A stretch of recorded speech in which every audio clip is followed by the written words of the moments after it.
Hello, welcome back to another video. Today's video is all about Harvest League. We're talking about Warcries, preview of rebalanced uniques, and preview of harvest crafting options. Hope you guys enjoy and let's jump right into it. New and changed Warcries in Path of Exile Harvest. In Path of Exile Harvest we're adding 4 new Warcry skills, 1 new support, and are reworking 3 existing ones. We've generally improved the options available for those who want to utilize Warcries in their builds. Today's new post reveals new skills and what to expect in terms of changes. Changes to Warcry skills. They nerfed the Warcry build, yep, was to be expected. This is how they're fixing the jewel stacking. Changes to Warcry skills. Some time ago we decided it would be good to do a balanced path that focused on 2-handed weapons and a slower but stronger playstyle. While we were exploring how best to achieve this, it became clear that giving Warcry skills some long overdue improvements could be of great help. Our first step in doing this was to define for ourselves what a Warcry should be and what function it fulfills. We found that Warcries should release a shockwave that taunts enemies, apply either a buff or a debuff where its power is based on nearby enemies, exert or power up your next few attacks with special properties. These rules can be flexible but provide a base starting point of what Warcries should look like within the new system. We started by reworking existing Warcries to fit into this set of rules, and as we made new ones to fill in any gaps we felt were present. We also changed the mechanics of nearby enemies to care about the power of these enemies. In the old system, 5 small monsters would provide 5 times the Warcry benefit compared to a single unique boss. This felt wrong. The new system now counts magic, rare, and unique enemies proportionate to the power so that your Warcry scales more effectively with the content you're facing. Currently, this works by counting normal monsters as 1, magic monsters as 2, rare as 10, and unique as 20! Whoa, this is so cool! Actually worth using Warcries on uniques, like, really good. Okay, Enduring Cry. Enduring Cry received a relatively minimal rework, but we wanted to see if we could improve various aspects of this skill while we were reworking the others. It still generates endurance charges based on power of nearby enemies, but also provides a short burst of very powerful healing! It also temporarily gives you additional resistance and physical damage reduction for a short duration. Unlike other Warcries, Enduring Cry does not exert your next few attacks, its benefits are purely defensive. Hey, this is pretty fucking cool. Intimidating Cry. Previously, Intimidating Cry was only obtainable through a unique item. In addition to it now being available as a skill gem, it has undergone a full rework to be a lot more punchy and exciting. Its benefits are purely defensive. It achieves this by intimidating nearby enemies and exerting your next few attacks to deal double damage. It also provides a buff that lets you ignore some of your enemy's physical damage reduction based on nearby enemy power. That will reveal what number of exert attacks each Warcry creates closer to launch. It's intended to be the offensive counterpart to Enduring Cry. It should work in a wide variety of builds to make your next few attacks feel really powerful. I feel like, you know what, that call to arms is not actually so horrible. I mean, it shares cooldown, but if the durations are longer than the cooldowns, I feel like it should be fine. That's Intimidating Cry. Pretty cool. Ancestral Cry. This is new Warcry which was designed to work well specific with strike skills. It causes your next few strikes to also target nearby enemies, similar to Ancestral Call support. It also provides a buff based on the power of nearby enemies, which both increase your melee range as well as providing bonus armor. It's intended to be a well-rounded Warcry that generally provides benefit to anybody interested in playing strike skills. This is so cool! Ancestral Cry for clear speed. I mean, you can actually slap on several different cries, right? And use them when for the situation, right? So when you're clearing Ancestral Strike for single target Intimidating Cry.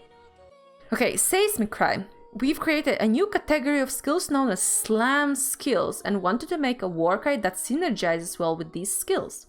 It causes your next few Slam skills to have an increased area effect and more damage, which both increase with each attack until you reset the Warcry or your exerted attack runs out, Okay. So every time you attack it, it becomes more and more powerful until this stuff runs out. Oh, do you guys see what they're doing here? They don't want you to spam Warcries. This is literally the anti-spam Warcry. Because every time you reset, it resets the counter. Every time you reset the Warcry, it starts from the beginning. Ah, those clever buggers. It knocks enemies back and interrupts them when it taunts them. It then grants you a buff based on nearby enemy power, which reduces enemy stun threshold, making it easier to stun enemies with your hits. Rallying Cry. Rallying Cry has been reworked and given a new identity. It has traditionally worked well with support style builds, and we designed it to provide a new way to support allies. It causes nearby allies to gain a buff that grants them a percentage of your main hand weapons damage based on the power of nearby enemies. It also exerts your next few attacks to deal more damage based on how many allies you have near you. Unlike most other Warcries, the power of the buff comes from both the power of both nearby enemies and allies. This is a rework to an existing skill to give it a new identity. This obviously seems to fit a very supportive type of role, but we wanted to do a new way to support allies. It works well with minions or to support a full party of allies. Ugh. As a solo player, this is like, whatever, dude. Unless you're playing like the Herald of Purity minions. Okay, Infernal Cry. This was previously known as Abyssal Cry and has received a full rework. We aim to keep its old features while providing some new exciting ones to refresh its appeal.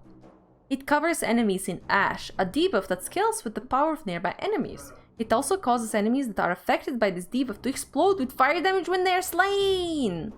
No chaos damage, feels bad. It also exerts your next few attacks to trigger Combust when hitting an enemy. Combust is a triggered area effect attack skill granted by the Infernal Cry gem. It scales with attack damage modifiers and can benefit from your supports. From your supports of what? Of what? Of the Infernal Cry gem? What? Okay, this is cool. Okay, and General's Cry. That's the last one. So General's Cry. This is an intense new Warcry that has been designed to be very open-ended in how it can be used. It's a skill support hybrid, which melee attack skills can be linked to. This Warcry summons ghostly mirage warriors from corpses near you. These ghosts use one of the linked skills once before dissipating. The number of warriors you summon is based on the total power of nearby enemies as well as the power of nearby corpses. General's Cry lets you summon your own legion of warriors to destroy your enemies using a large selection of skills. Check out these wait. So that's basically, if you can get 2 6-links, one is your normal skill, the other one is General's Cry, linked with some kind of skill or several skills, and you just like put it on the right click, make it instant, and like just keep running around the place and summoning monsters. Okay, let's see this video. Seismic Cry. Rallying Cry. Oh, this is... Wait, was the Rallying Cry with minions? Maybe. Ancestral Cry. Okay, this is pretty cool. Pretty cool! For clear speed.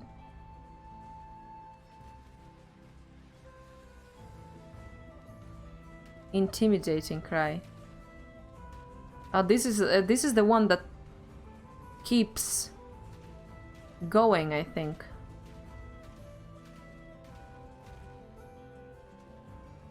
That wasn't... I don't know if that was supposed to seem like a really fast boss kill, but it didn't look very fast.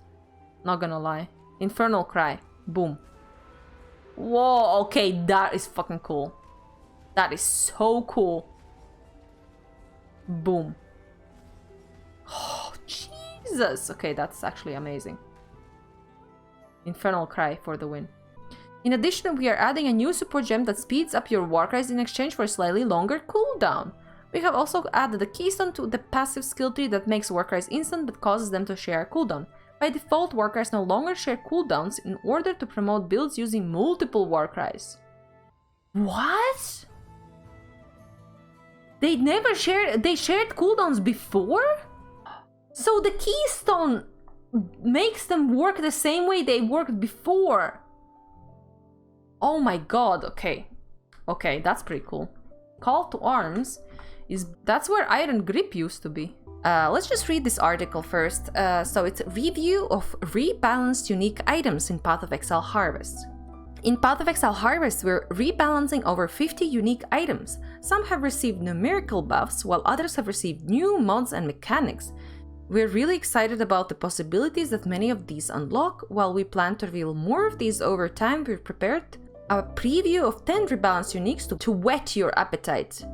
So first off is Rigwold's Savagery and Rigwold's Command. Let's see. Physical damage, increase physical attack damage while dual wielding, increase attack speed to maximum rage when wielding a sword. Whoa. Chance to block attack damage while dual wielding, adds a bunch of physical damage, accuracy rating, plus 1% to damage over time multiplier for bleeding per rage while wielding an axe. What? This is insane! Damage over time multiplier. You can get 75% damage over time multiplier. Whoa, okay, okay. This is actually mental. This is gonna be so much damage. So much bleed stuff. Holy shit. Rigwold's Savagery no longer grants increased attack speed with swords or chance to bleed, but now has a new mod that increases your maximum rage by 25 while wielding a sword. Rigwold's Command no longer grants increased physical damage with axes or chance to gain a frenzy charge on kill, but now grants a multiplier to your bleeding damage equal to the amount of rage you have while wielding an axe. Originally, these weapons were only available as a rare drop from the Rigwold encounter and they've lost their edge as time has passed.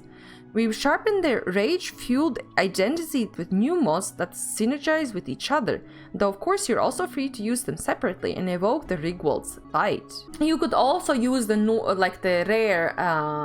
rare axe with this. I mean, you would lose 25% more multiplier, but then again you would be doing 60% of the time your damage over time does 100% more damage, so yeah, I think you could get away with this. Is super strong, like this is OP. But this, yeah, for dual wielding, you could get away with that. Plus you get the block chance. I'm just thinking if you could go like Bleed Gladiator dual wielder. So by default, I think you get 15% chance block. You would get to up to 25% chance block while dual wielding. Chance to block, yeah, attack damage. Okay, cool. So it would be almost like average shield. That's not bad. That's not bad. This would work well with dual wielding with rare weapon. You could still be able to cap your block. Plus, while dual wielding, you get 10% more attack speed, more is better, and 10% more attack physical damage, which this is actually an insane weapon. This one I could easily see it also with using this with Savior, for example. You would have to find a way to get rage, but I don't think that's that hard. Okay, Broken Faith. Broken Faith now has its original minus 10% block chance mod instead of plus 5 block chance. It now grants Unholy Might while you have no energy shield instead of temporarily when you block.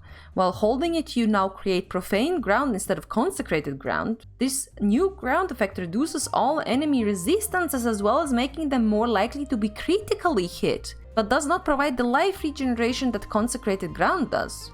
I mean, when it says all enemy resistances, does this include Chaos Resistance? I think so. The first version of Broken Faith added to the game had below average defensive stats for a shield in exchange for access to powerful damage. We're trying to return it to that role with new mods that offer large amount of damage, but the weak block chance of the original. Profane Ground also has all new visual effects that echo the theme of the item. Okay, let's see. Broken Faith has 12% chance to block, which is kinda bad. Chaos damage leeches life. Increase global armor while you have no energy shield. This is an armor energy shield. You have Unholy Might while you have no energy shield. Create Profane Ground instead of Consecrated Ground. Yeah, this is interesting. Okay, Ungil's Harmony. Okay, this one, I have never seen people use this. I'm not sure if this is like a leveling item or anything, but Ungil's Harmony now causes your critical strikes to deal no extra damage at all instead of minus 25% to critical strike multiplier, but provides up to 350% increased critical strike chance instead of the old 100%. We've doubled down on existing stats of this item, giving it an unparalleled amount of critical strike chance, but now making your crits deal no extra damage at all. Builds that care only about dealing critical strikes now have a way to do so much more consistently, even at quite low levels. Increase global critical strike chance, yes. Life, mana. Increase stun and blocker. Your critical strikes do no extra damage. What kind of build is this good for? Cast on crit, non-crit? That was my first thought, Leto. Cast on crit, non-crit. Like if you wanted to do cast on crit, but cast spells that don't care about the crit. You could even go, what is that notable? Elemental overload, right? So for example, let's say you cast on crit all the cold dot skills. With this thing, you would get a lot of crits on whatever your delivery method is, right? But with cold dots, you don't care about crit, and you take advantage of elemental overload with those guys. Plus, with this one, you would get elemental overload all the time. This way, you would also be able to deliver those cold dots super fast, all of them. Okay, the Blood Dance. The Blood Dance now gives 0.8% life regeneration per frenzy charge from 0.5% up to 30% increased damage against enemies on low life per frenzy charge instead of 6%. Okay, that's a big difference. I mean, isn't this a bit useless though? Low life is under 30%, right? Or under 35%. So that's, you've already gone through 2/3 of the enemy life and then you just finish them off a bit faster? In exchange, it now reduces the attack and cast speed granted by frenzy charge by 4%, up from 3%.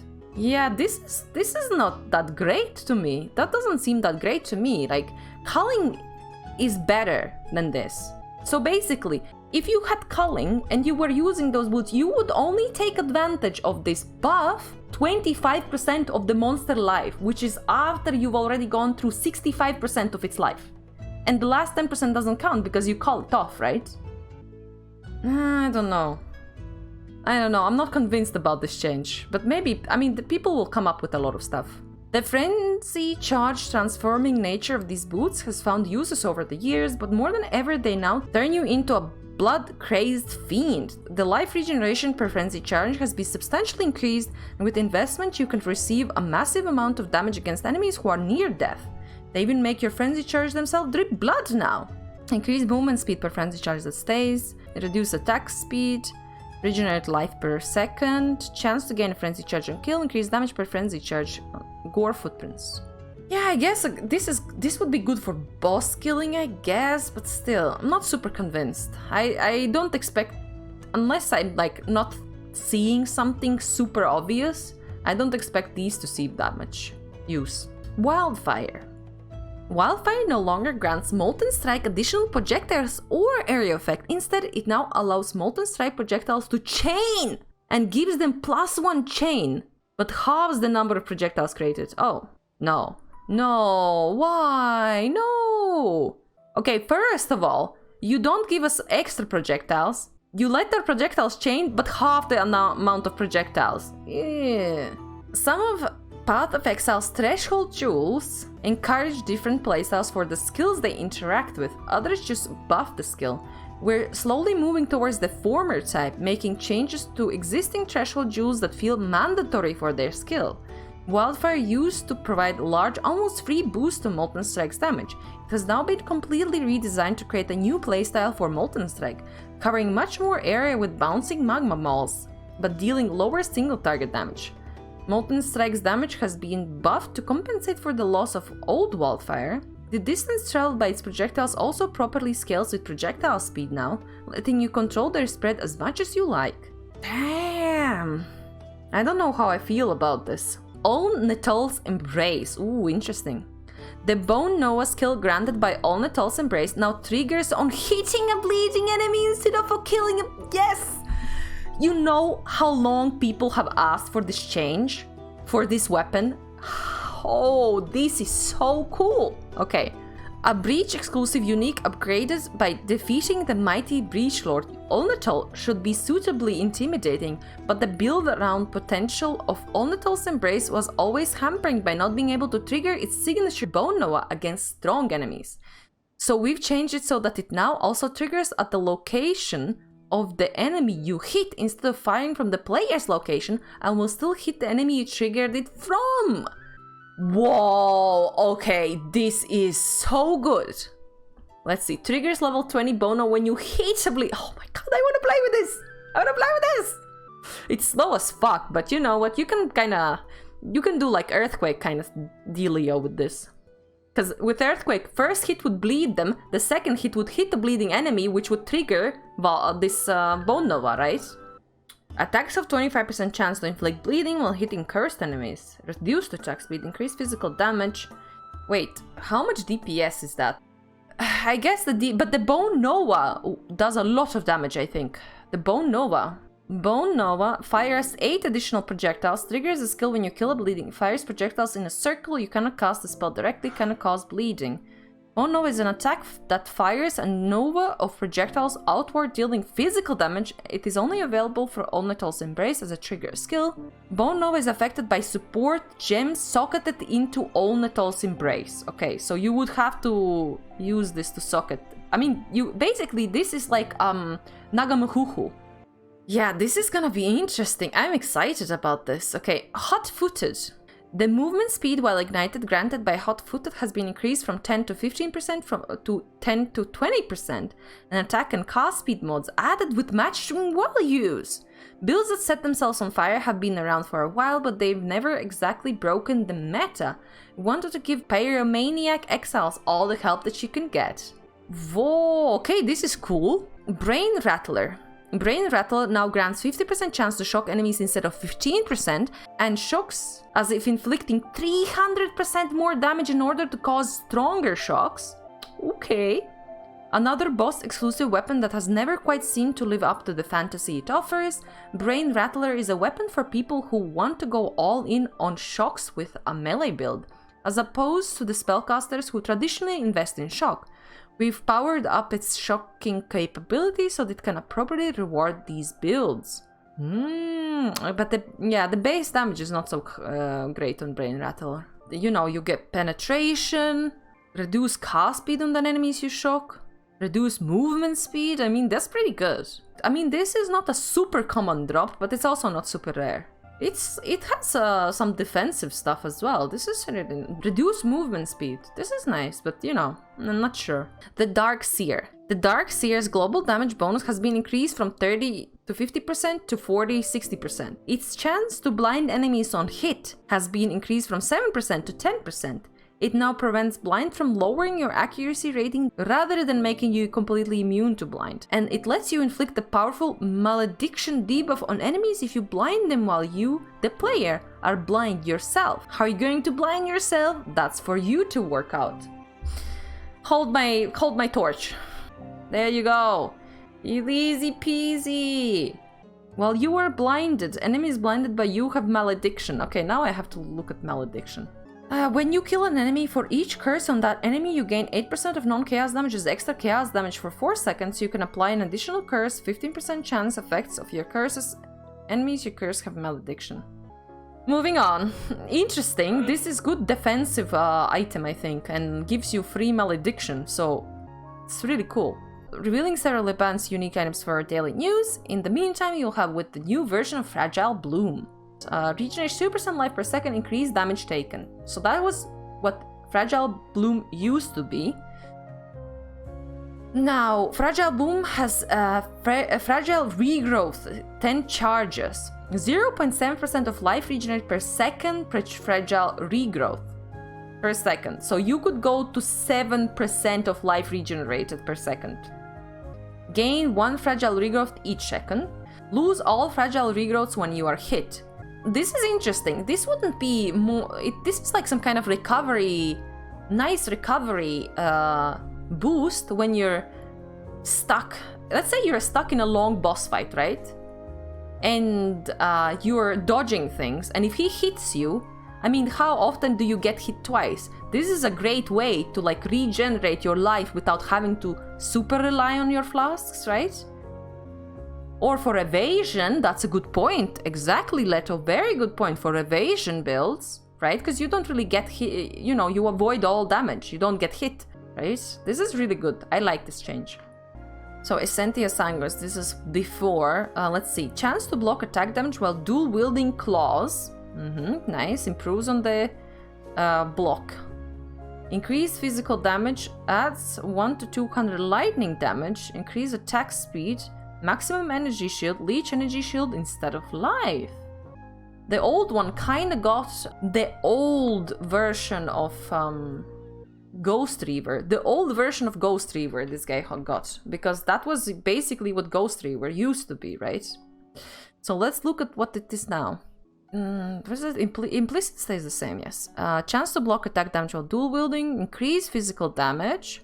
Yeah, that seems to have stayed the same. Lightning damage, increase attack speed, energy shield, yes. Reduce maximum recovery per energy shield leech. Energy shield leech effects from attacks are not removed at full energy shield. Ghost Reaver. Those are the unique, some really cool. Preview of harvest crafting options. Let's see, let's have a discussion about this. In Path of Exile Harvest, you'll cultivate your sacred grow dangerous monsters and slay them to use their life force as valuable crafting resource. The potential of a harvest craft is immense and should open up powerful options for leveling and endgame players alike. Today's news post reveals a preview of some of the possible new crafting options. There are over 200 new crafts introduced in Harvest. These are just a few of these more exotic ones. Note that the life force values here are placeholders and arbitrary. Sacrifice a map to gain Alva missions? Get Einar missions? Yun? Zana? Whoa! Okay. This is awesome. Okay, these are gonna be big. You can farm so much stuff and you can use them several times also. Okay, change a stack of fossils into a different type of fossil. A stack. This is really good also. Change a stack of essence on different type of same tier. Change a stack of oils into a different color of oil. This is pretty smart. This is pretty nice. Change a stack of catalysts into a different type of catalyst. This is good. Change a map into a random map fragment based on its tier? Like a map fragment as in like Uberelder fragment? Shaper fragment? What kind of fragments are we talking about that here? Change a map into a random map currency based on its tier. Change a map into a random scarab based on its tier. Okay, interesting. Thanks for watching and be sure to check out my stream if you are new here. Bye, bye, bye.